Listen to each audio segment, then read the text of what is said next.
Hey guys, this is the start of my second moving video.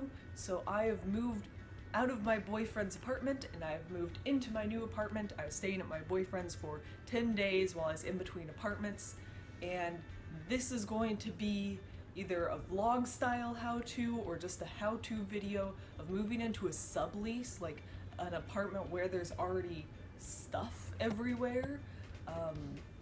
And so I'm gonna quickly go over the first few steps. I'm gonna have this same dialogue overlaid with clips later, and then there's also gonna be some cut-ins of vlogs of what I'm doing. So I'm about halfway through the move right now, that's why the background's a complete mess. So the first thing that I did was clean everything. So I mopped the floors, I wiped down all the countertops, everything like that. And this is why we clean. And then you can start organizing the big pieces of furniture.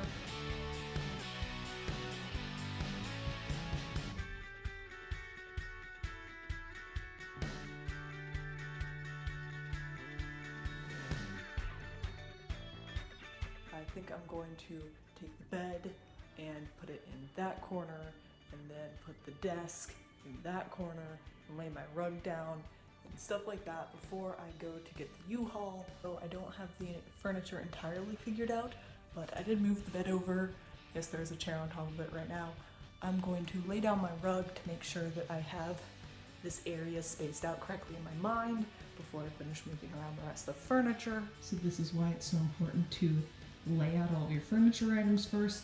I thought this rug was a lot bigger than it actually is, and so it's important for me. I'm going to be pulling it away from the wall a little bit so that it comes further into the room, because it is a pretty big room.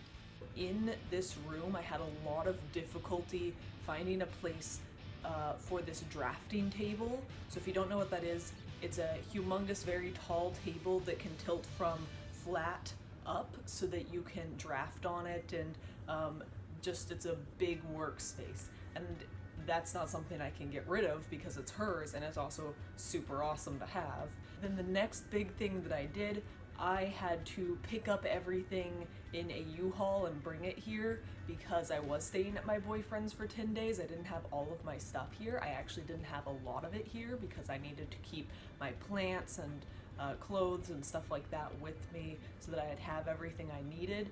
I had to go and pick up all of that junk, bring it in a U-Haul. That ate up most of my second day of my move. So the next big thing to do to move in is to put away things that have a specific place. So that's like, I put all my clothes in the closet, and there were like a couple big boxes of clothes, and then I had 2 or 3 boxes just of food, and then plates, glasses, and mugs and stuff. So I put all those in the kitchen. I put all the stuff that I knew I wasn't going to be using in the closet, which is right there. And I took out all of my pillows, put them up, moved all of my plants so they weren't just sitting right here by the door, put them over on their spot right in front of the window, things like that. So it might seem like there's a lot less boxes, or it might seem like there's still a lot to do. Both are true. So we're gonna have a fun day today. Almost everything else is styling things, so I need to figure out if I want to keep this big cork board. It has a lot of stuff on it, but not a lot of important stuff.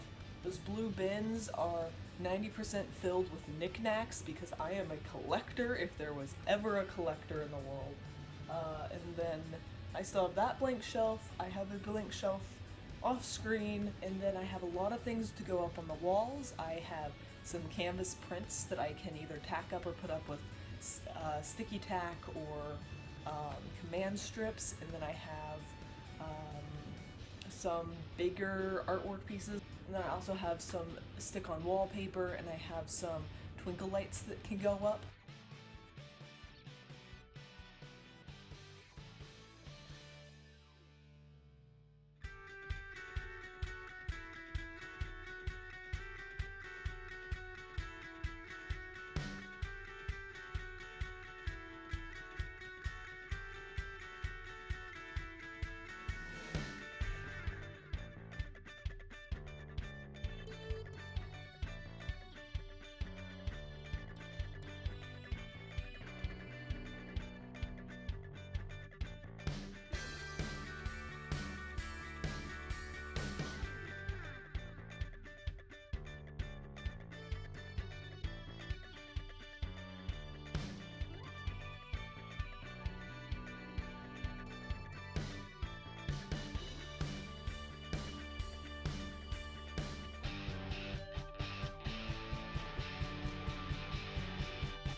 that is my finished room. I hope you all enjoyed. If you have any questions, please let me know, and have a great day. I'll see you guys next week. Boop.